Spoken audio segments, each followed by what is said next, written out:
दोस्तों नमस्कार। VK knowledge electrical में आप सभी का स्वागत है।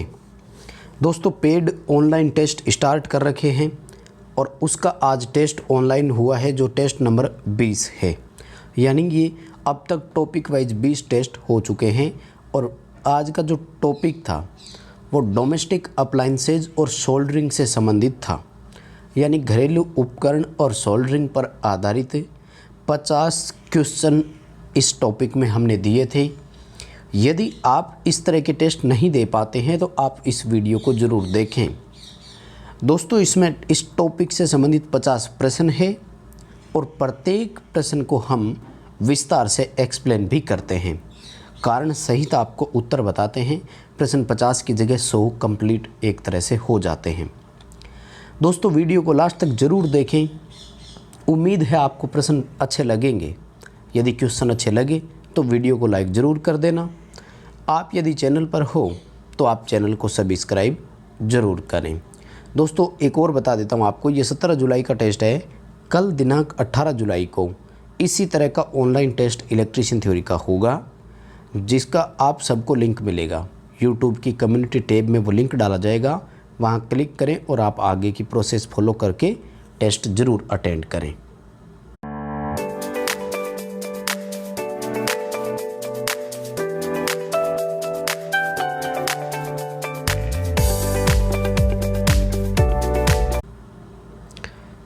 चलिए दोस्तों आज के क्वेश्चन से स्टार्ट करेंगे और क्वेश्चन नंबर 1 है। इसमें कुछ क्वेश्चन न्यूमेरिकल के लिए मिक्स डाले थे तो वो अलग से दिए थे। फिर एक हीटर में प्रयुक्त नाइक्रोम तार का प्रतिरोध 1 ओम प्रति मीटर है। बड़ा सिंपल सवाल है, ध्यान से समझिएगा। यानी यदि 1 मीटर की लंबाई हो तो 1 ओम ही प्रतिरोध होता है, या फिर यूँ कहें कि 1 ओम यदि प्रतिरोध होता है तब लंबाई भी 1 मीटर ही होती है। राइट। हमसे सवाल ये पूछा गया है कि 200 वोल्ट और 1000 वाट के एक हीटर के लिए तार की लंबाई कितनी होगी। देखो यदि हमें हीटर का टोटल प्रतिरोध पता हो तो उतनी ही लंबाई होगी ना। यानी सिंपल सा सवाल ये है कि आप हीटर का रेजिस्टेंस कैलकुलेट कर दो और उतने ही मीटर की लंबाई हो जाएगी। रेजिस्टेंस के लिए फॉर्मूला होता है R बराबर वी स्क्वेयर अपॉन पी होता है। सॉरी आर ही लिख दिया दोनों जगह पर, वी स्क्वेयर अपॉन पी। देखो वोल्टेज का मान कितना है 200 वोल्ट, तो 200 इंटू 200 पावर दी है 1000 वाट। जब आप कैलकुलेशन करेंगे तो उत्तर कितना आएगा, ये उत्तर आपका आएगा लगभग, अगर आप देखें तो 40 ओम के आसपास। ठीक है। देखो जब 40 ओम का रेजिस्टेंस आया तो यहाँ देखो 1 ओम प्रति मीटर दिया हुआ है, तो 40 ओम ही रेजिस्टेंस होगा, 40 मीटर ही लंबाई होगी। तो आंसर अपना सी रहेगा, लेंथ उसकी 40 मीटर की होगी। नेक्स्ट अपना क्वेश्चन है कि 2 किलोवाट की केतली 15 मिनट में कितनी विद्युत ऊर्जा खपत करेगी। राइट। देखो किलोवाट घंटे करना था हमें। राइट। तो यहाँ तो कोई दिक्कत नहीं है, किलोवाट दे रखा है लेकिन यहाँ घंटे नहीं दे रखा। ठीक है। बहुत सारे तरीके होते हैं, वाट इंटू घंटे बटे 1000 भी कर सकते थे आप, या फिर KWH करना होता है, इसलिए किलोवाट इंटू आवर्स कर दो। देखो किलोवाट दे रखा है 2, आवर्स दिया नहीं है, 15 मिनट दिया हुआ है, तो 60 का उसमें भाग दे दो, वो घंटे में परिवर्तित हो जाएगा। राइट। जब आप कैलकुलेशन करेंगे तो आप देखेंगे कि उत्तर आएगा 1/2। 1/2 यानी 0.5 यूनिट आएगा, 0.5 KWH रहेगा। क्वेश्चन का आंसर आपको ए करना है। नेक्स्ट क्वेश्चन है कि नरम सोल्डर के लिए टिन और शीशे का अनुपात कितना होगा। देखो सोल्डर होते हैं अलग अलग तरह के। जो नरम सोल्डर होता है ये सबसे अधिक उपयोग में अपन इसी को लेते हैं मोस्टली। जैसे इलेक्ट्रॉनिक घटकों के लिए उपयोग में बात करें तो नरम सोल्डर ही होता है, जहाँ टिन और लेड का अनुपात 60-40 का रहता है। टिन थोड़ा सा अधिक होता है, शीशा कम होता है। टिन और शीशे के बारे में पूछा था, 60-40 जो है ये मोस्ट सूटेबल रेशो मानते हैं। नेक्स्ट अपना क्वेश्चन है कि एक सामान्यतः खुले संपर्क से क्या आशय है। यानी नॉर्मली ओपन जिसको बोलते हैं, शॉर्ट में इसको NO बोलते हैं। देखो 2 तरह के कॉन्टैक्ट होते हैं, एक NO एक NC। ये इनका नाम से ही पता लगता है। देखो नॉर्मली ओपन, नॉर्मली क्लोज। यानी जब इक्विपमेंट को सप्लाई नहीं मिली, वो ऑपरेट नहीं हुआ, तब ये कॉन्टैक्ट ओपन है, ये कॉन्टैक्ट क्लोज है। जब इक्विपमेंट प्रचालित हो जाएगा तो इन दोनों की सिचुएशन बदल जाती है। नॉर्मली ओपन नॉर्मली क्लोज बन जाता है, और नॉर्मली क्लोज जो है वो नॉर्मली ओपन हो जाता है। तो नॉर्मली ओपन का मतलब है बिना प्रचालन के ये संपर्क खुला है, यानी इसके कॉन्टैक्ट ओपन है जब कोई ऑपरेशन नहीं होता है, और यदि कोई ऑपरेशन होता है तो इसके संपर्क बंद हो जाएंगे, ये भी ध्यान रखना। तो ये NC बन जाएगा, राइट। तो अभी अपना A ऑप्शन होगा। नेक्स्ट क्वेश्चन है कि गीजर की आंतरिक टंकी किस धातु की होती है। गीजर में होती है 2 tank, outer cage, inner cage. जो अंदर वाली होती है ना वो संक्षारण निरोधी होती है, कोरोजन फ्री बनाना होता है उसको, क्योंकि पानी में रहती है, इसलिए टिन आलेपित तांबे की होती है वो। बाहर वाली माइल्ड स्टील की होती है। दोनों के बीच में ग्लास बूल भरा जाता है, कांच की रुई बोलते हैं। ऊष्मारोधी पदार्थ होती है, वो हीट लॉस का बचाव करती है, ऊष्मा को वो रोकती है। नेक्स्ट क्वेश्चन है कि एक पूर्ण काले पिंड की अवशोषकता कितनी होती है। देखो परफेक्ट ब्लैक बॉडी लिखा है इन्होंने, ध्यान से समझिएगा। परफेक्ट ब्लैक बॉडी जो होती है ना, कहते हैं ना कि काला रंग जो होता है ये ऊष्मा को सबसे अधिक ऑब्जर्व करता है, राइट। तो परफेक्ट यदि है तो उसका इकाई लिया जाएगा, ए रहेगा, बी रहेगा। क्वेश्चन का आंसर 1 होगा। नेक्स्ट क्वेश्चन है कि ताप नियंत्रित करने के लिए थर्मोस्टेट कैसे लगता है। देखो थर्मोस्टेट द्विधात्विक पत्ती होती है, एक बायोमेट्रिक स्विच होता है, थर्मल ओवरलोड के रिले के जैसा ही होता है।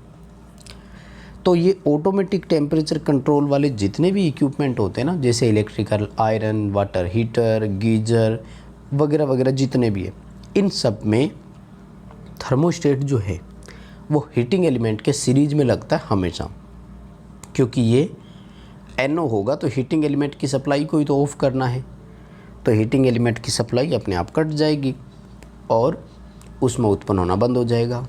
जैसे जैसे टेम्परेचर धीरे धीरे नीचे आएगा तो ये पुनः लग जाएगा, हीटिंग एलिमेंट फिर से ऑन हो जाएगा।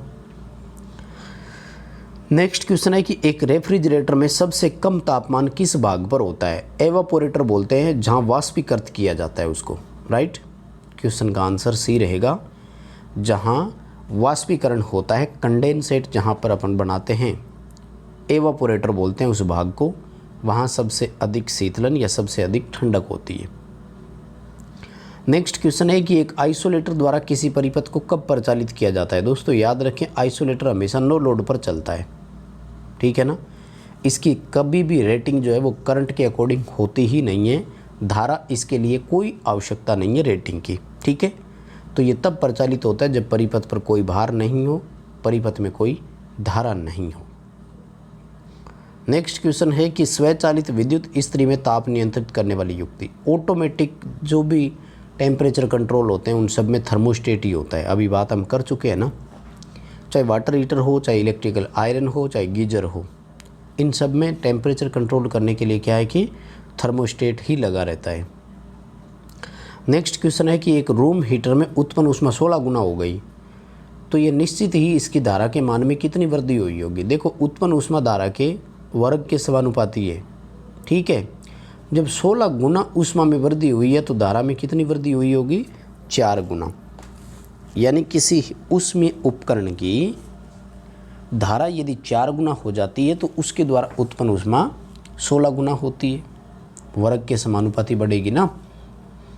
नेक्स्ट क्वेश्चन है कि एक नए थर्मोस्टेट स्विच का प्रतिरोध कितना होता है। देखो बिल्कुल अगर नया है ना तो थर्मोस्टेट परिपथ में कोई रुकावट नहीं डालता है जब ये स्विच लगा रहता है।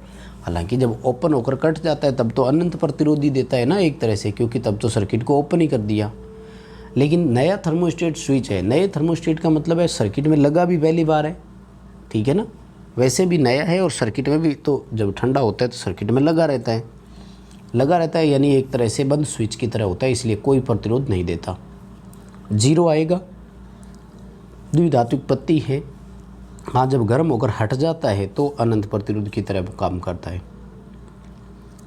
नेक्स्ट क्वेश्चन है कि एक कमरे में 4 हीटिंग एलिमेंट लगाए गए थे, हमने टेम्परेचर हमें उनसे प्राप्त करना था। मैक्सिमम टेम्परेचर यदि हमें प्राप्त करना हो तो उन चारों को कैसे जोड़ा जाए। याद रखना दोस्तों, हीटिंग एलिमेंट समांतर क्रम में अधिक ताप देते हैं, यानी दो हीटर को यदि आप श्रेणी क्रम में जोड़ते हैं तो उनका टेम्परेचर कम होगा, जबकि समांतर में जोड़ते हैं तो अधिक ताप देते हैं, क्योंकि पूरी वोल्टेज मिलेगी, पूरी ऊष्मा उत्पन्न करेंगे, I²RT। तो बी ऑप्शन रहेगा, सभी समांतर में जोड़े जाएंगे यदि हमें अधिक ऊष्मा प्राप्त करनी है तो। कम ऊष्मा प्राप्त करने के लिए श्रेणी क्रम में जोड़ देंगे। नेक्स्ट क्वेश्चन है कि एसी की क्षमता किस में होती है। देखो एसी जो होता है ना, ये टन के अकॉर्डिंग होता है भाई, वाट किलोवाट में इनकी रेटिंग नहीं होती, टन में होती है। सिंपल क्वेश्चन है लेकिन एग्ज़ाम की दृष्टि से इम्पोर्टेंट है। ऐसे क्वेश्चन आजकल इलेक्ट्रिशियन में आने लग गए हैं। और अगला प्रश्न है कि हीटिंग की कौन सी विधि इलेक्ट्रिक आयरन में काम में लेते हैं।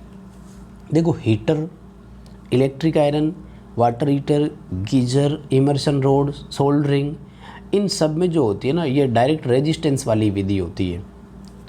क्या होता है, इनका उच्च प्रतिरोध रखा हुआ है और हाई रेजिस्टेंस के कारण जब धारा प्रवाहित होती है तो I²RT जूल का नियम लागू होता है।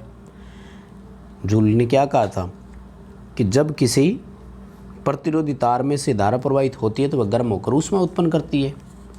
ए ऑप्शन रहेगा, डायरेक्ट रेजिस्टेंस हीटिंग वाली विधि, प्रत्यक्ष ऊष्मीय विधि, प्रत्यक्ष प्रतिरोध विधि। अगला क्वेश्चन है कि एल्यूमिनियम की धातुओं पर जोड़ लगाना है, किस प्रकार के सोल्डर का उपयोग करेंगे। देखो एल्यूमिनियम के लिए सोल्डर और फ्लक्स दोनों ही अलग अलग कैटेगरी के ही होते हैं, ठीक है। स्पेल्टर जो है ये सबसे कठोर शोल्डर होता है, एल्यूमिनियम के लिए काम का नहीं है। और टिन लेड वाला बहुत ज़्यादा नरम हो जाता है तो एल्यूमिनियम के लिए उपयोग नहीं करते।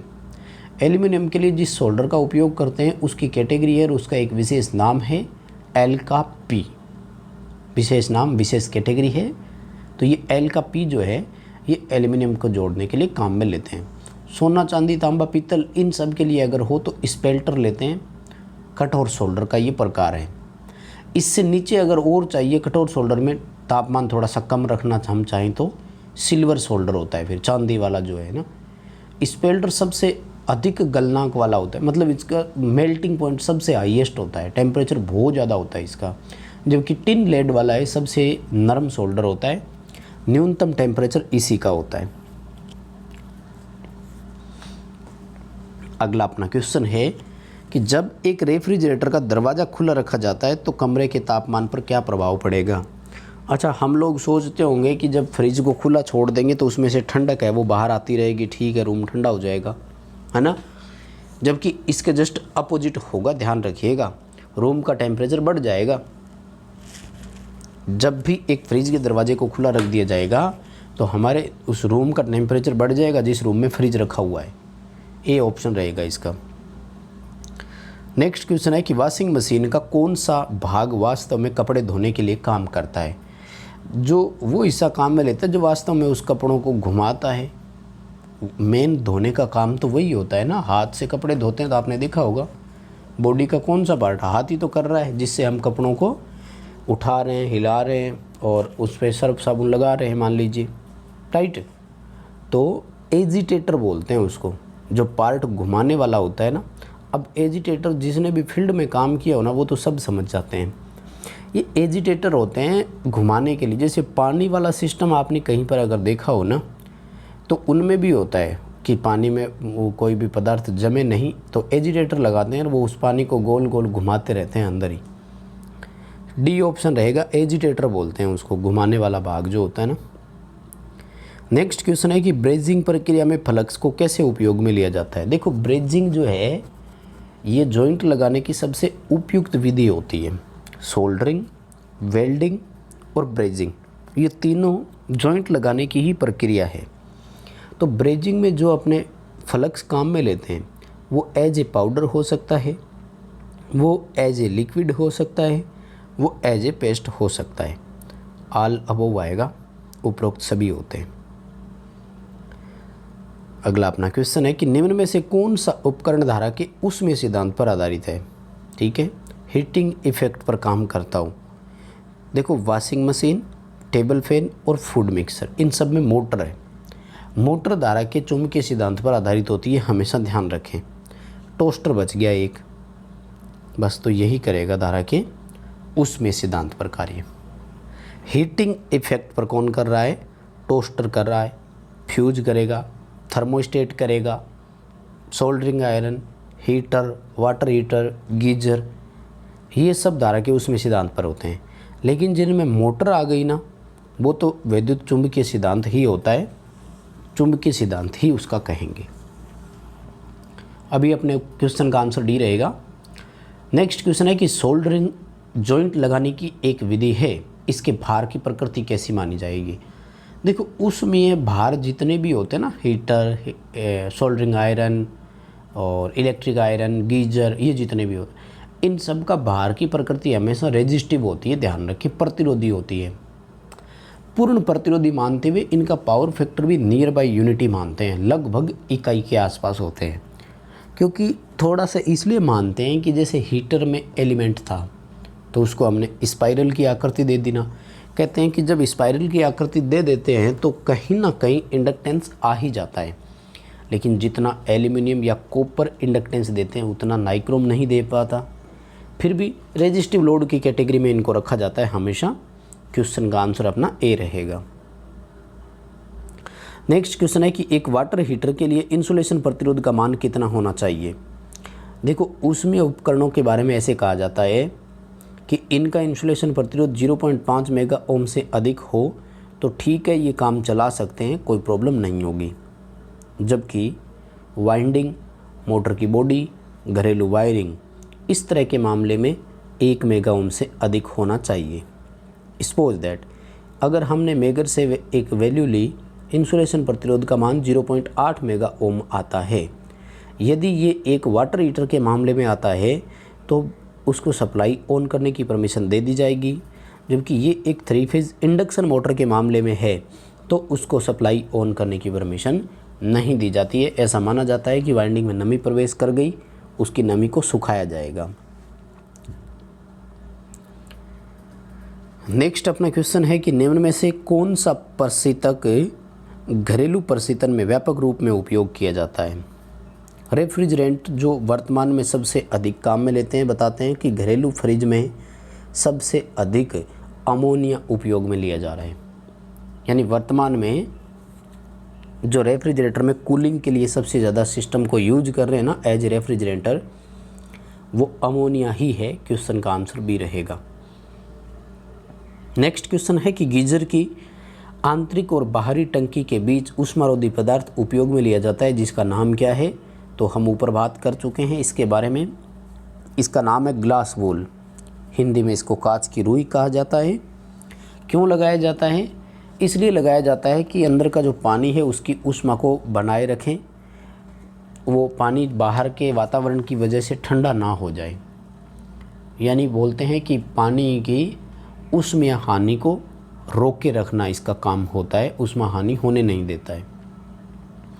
अगला क्वेश्चन है कि गीजर की कैपेसिटी किस में होती है।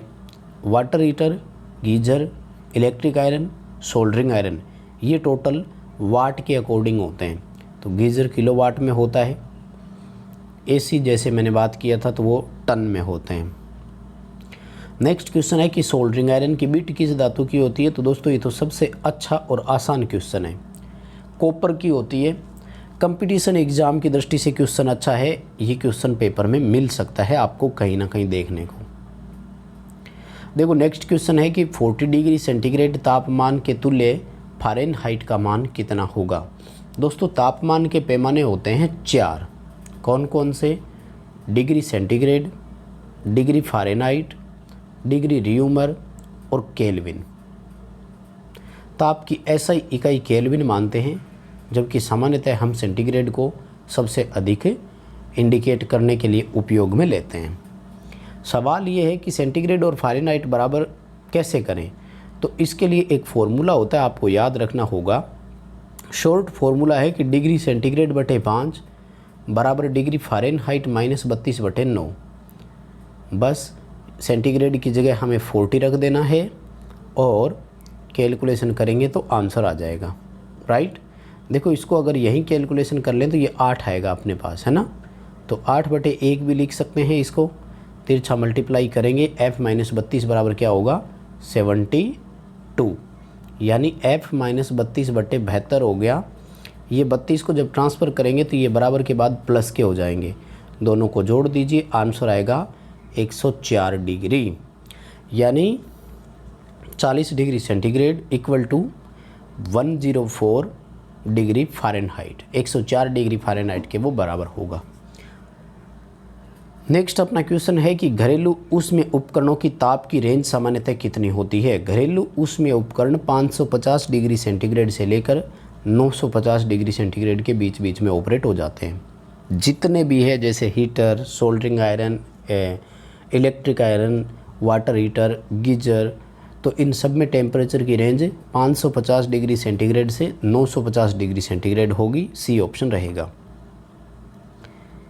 अगला अपना क्वेश्चन है कि निम्न में से सबसे अधिक गलनांक किस सोल्डर का है। देखो सोल्डर होते हैं दो तरह के, एक को बोलते हैं हार्ड सोल्डर, एक को बोलते हैं सॉफ्ट सोल्डर। ठीक है, हार्ड सोल्डर में भी दो प्रकार होते हैं, एक को बोलते हैं स्पेल्टर, दूसरे को बोलते हैं सिल्वर सोल्डर।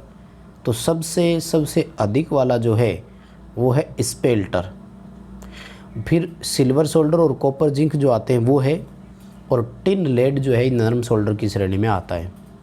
यानी सबसे अधिक गलनांक स्पेल्टर का है, सबसे कम गलनांक टिन लेड सोल्डर का है।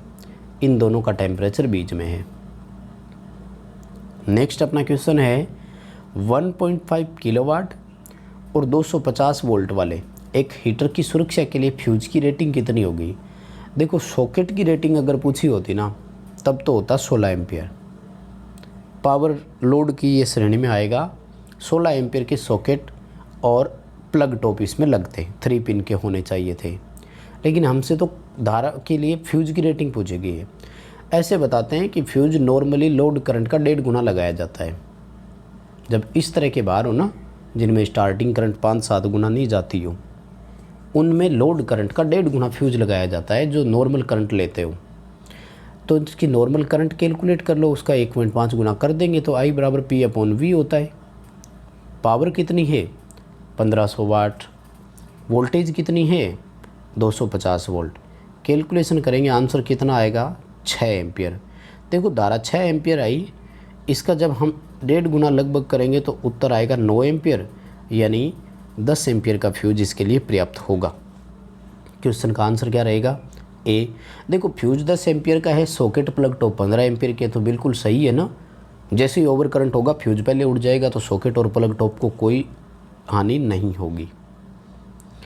नेक्स्ट क्वेश्चन है कि निम्न में से किसे टाइम डिले रिले कहा जाता है। समय विलंब रिले बोलते हैं इनको, यानी ऐसी रिले जो प्रचालित होने में समय लेती हो, ऑपरेट होने में भी टाइम लेती हो, रीसेट होने में भी टाइम लेती हो।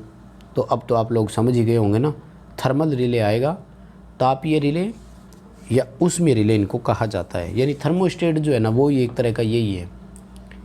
इसमें बाईमेटलिक स्ट्रिप होती है, द्विधात्विक पत्ती होती है जो गर्म होकर मुड़ती है, ठंडी होकर रीसेट होती है। तो गर्म होने में भी ये टाइम लेती है और ठंडी होने में भी ये समय लेती है, इसलिए इसको टाइम डिले रिले कहा जाता है। दो तरह की रिले होती है, दूसरी रिले होती है मैग्नेटिक रिले। तो मैग्नेटिक रिले जो होती है ये तीव्र प्रचालित रिले की श्रेणी में मानते हैं, फास्ट ऑपरेटिंग रिले इनको माना जाता है। अगला अपना क्वेश्चन है कि एक भट्टी के अंदर तापमान को सामान्यतः किसके द्वारा नापते हैं। दोस्तों भट्टियों का तापमान घरेलू उपकरणों के तापमान से कहीं अधिक होता है, 5, 7, 10 गुना तक भी अधिक हो सकता है। घरेलू उपकरणों का टेम्परेचर 1000 से ऊपर कभी नहीं जाता, लगभग यहीं घूमता है, जबकि भट्टियों का तापमान 4000 सेंटीग्रेड से लेकर 10,000 डिग्री सेंटीग्रेड तक हो सकता है।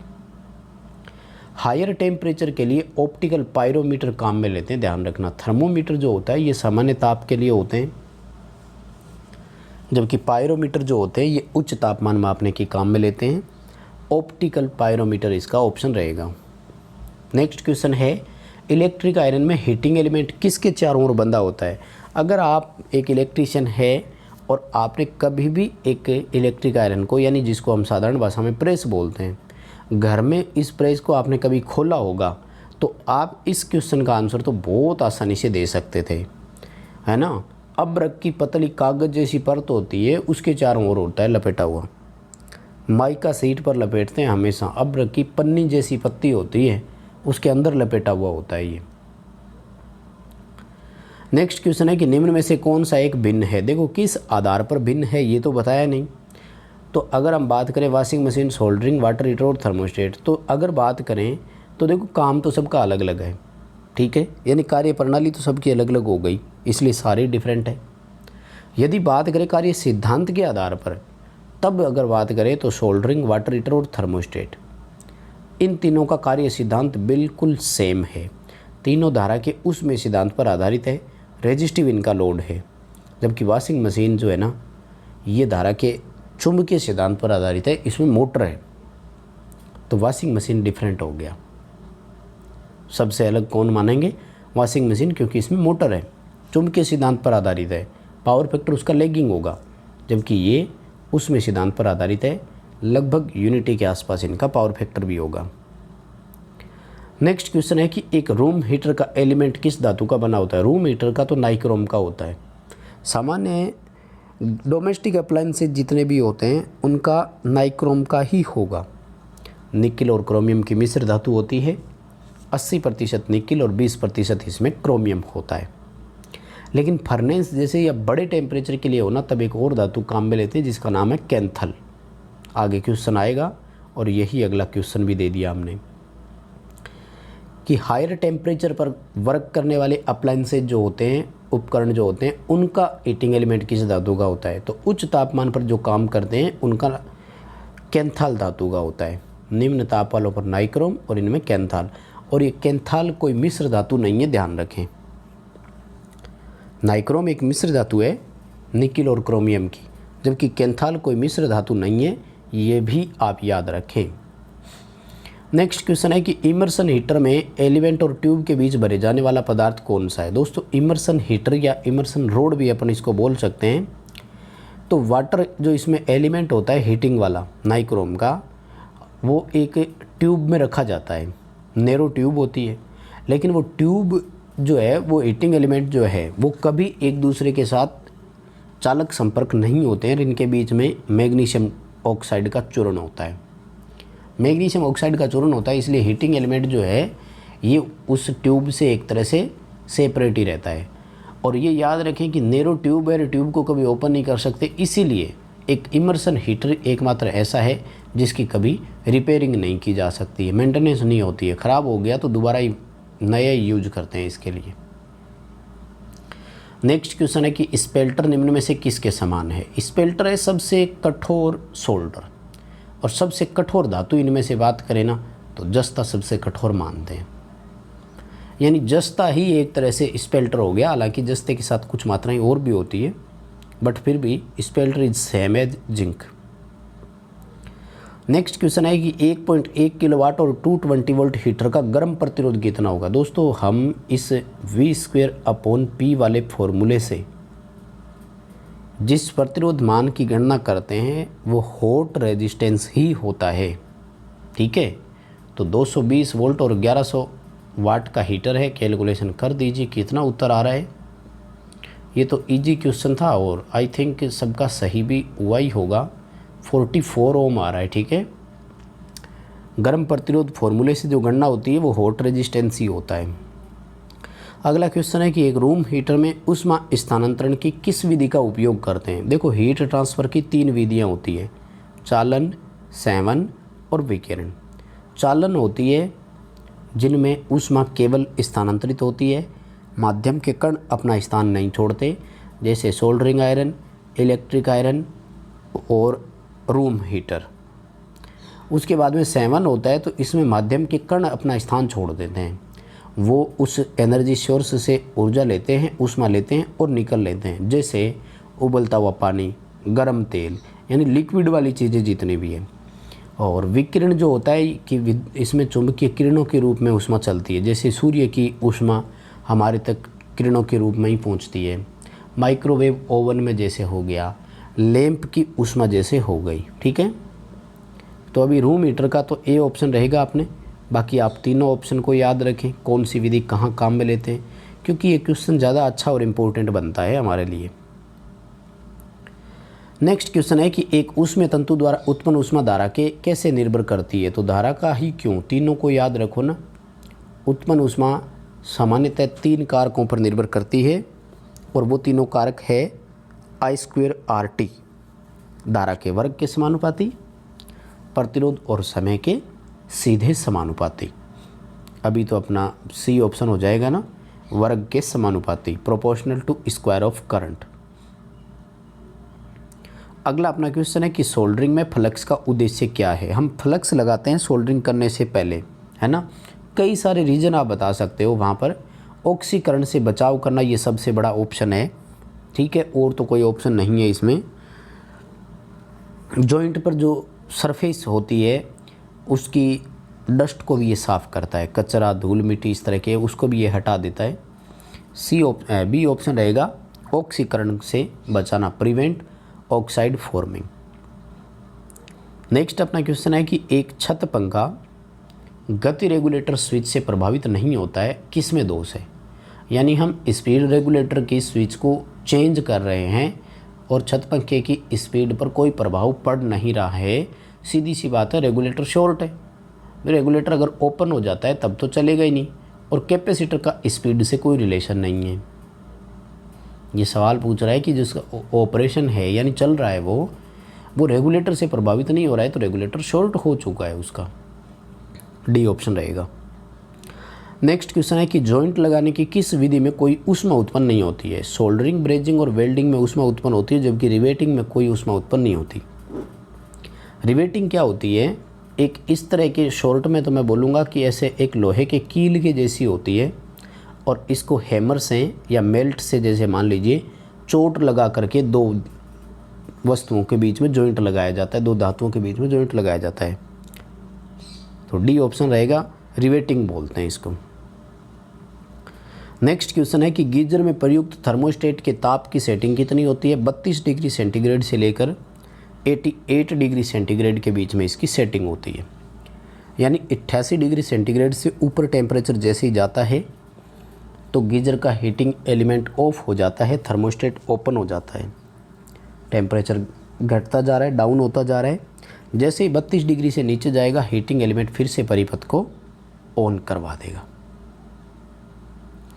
नेक्स्ट क्वेश्चन है कि 1000 वाट के हीटर के सीरीज में 200 वाट का लैंप संयोजित था और वो फ्यूज हो जाता है। इसे 100 वाट के लैंप से प्रतिस्थापित किया गया है। हीटर की पावर कंजप्शन पर अब क्या प्रभाव पड़ेगा। देखो हीटर 1000 वाट का था, कितने का था कोई फ़र्क नहीं पड़ता। लैंप की सोचिए आप, तो लैंप 200 वाट का था, अब कितने का लगाया 100 वाट का। सिंपल बात होती है कि जब शक्ति कम होती है तो प्रतिरोध बढ़ता है। कम वाट के लैंप का प्रतिरोध अधिक होता है, यानी इस लैंप का प्रतिरोध कितना हो गया, दोगुना हो गया पहले की अपेक्षा। यहाँ जितनी भी वोल्टेज पहले ड्रॉप हो रही थी अब उसकी अपेक्षा क्या हो रही है, दोगुनी ड्रॉप होगी। यानी हीटर को मिलने वाली वोल्टेज कम हो गई ना। जब मिलने वाली वोल्टेज कम हो जाती है तो उसकी शक्ति खपत भी क्या होती है, कम हो जाती है, घट जाती है। ठीक है ना। क्वेश्चन का आंसर क्या आएगा, बी आएगा, घटेगी। यानी सिंपल बात याद रख लीजिए आप, कम वाट का लैंप लगाया तो शक्ति कम हो जाएगी, अधिक वाट का लैंप लगाया तो शक्ति बढ़ जाएगी। नेक्स्ट अपना क्वेश्चन है, आपको एक गीजर की मरम्मत करनी है जो गर्म पानी प्रदान ही नहीं कर रहा है, संभावित कारण क्या हो सकता है। बड़ा सिंपल सा सवाल है। गीजर गर्म पानी नहीं दे रहा है यानी हीटिंग एलिमेंट चल नहीं रहा है, तो या तो हीटिंग एलिमेंट ओपन है। अब ऐसा कोई ऑप्शन नहीं दिया, हीटिंग एलिमेंट ओपन नहीं है तो थर्मोस्टेट ओपन हो चुका है परमानेंटली, वो लग नहीं रहा। जब तक थर्मोस्टेट नहीं लगेगा हीटिंग एलिमेंट कैसे वर्क करेगा, क्यों, क्योंकि हीटिंग एलिमेंट सीरीज में लगता है थर्मोस्टेट के। थर्मोस्टेट के कॉन्टेक्ट जो है वो ओपन है, सी ऑप्शन रहेगा। नेक्स्ट क्वेश्चन है कि माइक्रोवेव ओवन का कौन सा भाग माइक्रोवेव उत्पन्न करता है, सूक्ष्म तरंगें उत्पन्न करने वाले भाग, तो उस भाग का नाम है मैग्नेट्रॉन पार्ट। सबसे इम्पोर्टेंट क्वेश्चन है साथियों आज के टेस्ट का, वेरी वेरी इंपॉर्टेंट क्वेश्चन है। क्वेश्चन का आंसर डी रहेगा। आराम से इसको 4 बार पढ़ लीजिए, याद रखना बहुत ज़रूरी है। अगला क्वेश्चन है कि किसी विद्युत उपकरण के हीटिंग एलिमेंट में निम्न में से कौन सा गुण होना चाहिए। हीटिंग एलिमेंट में गुण होना चाहिए कि उच्च प्रतिरोध हो, उच्च गलनांक हो, उच्च ताप सहन करने की क्षमता हो। डी ऑप्शन रहेगा, रेजिस्टिविटी हाई हो। नेक्स्ट क्वेश्चन है, एल्यूमिनियम की धातुओं पर प्रयुक्त फ्लक्स का कौन सा एक घटक नहीं है। यानी एल्यूमिनियम फ्लक्स के बारे में पूछा है। एल्यूमिनियम के जो फ्लक्स है वो स्टायरिन, रेजिन और आयर-7 है। ये बोरेक्स जो है ये सोने का है, सुहागा जिसको बोलते हैं ना, तो अभी तो कहते हैं कि सोने पर सुहागा, तो ये सुहागा जो है ये सोने के लिए है, बोराक्स जो है ये सोने का है, एल्युमिनियम का नहीं है। ठीक है, क्वेश्चन का आंसर अपना डी रहेगा। तो बस दोस्तों ये थे आज के 50 प्रश्न। यदि क्वेश्चन अच्छे लगे हैं, एक्सप्लेन करने का तरीका पसंद आया है, तो आप वीडियो को लाइक ज़रूर करें। चैनल पर नए हैं तो आप चैनल को सब्सक्राइब ज़रूर करें।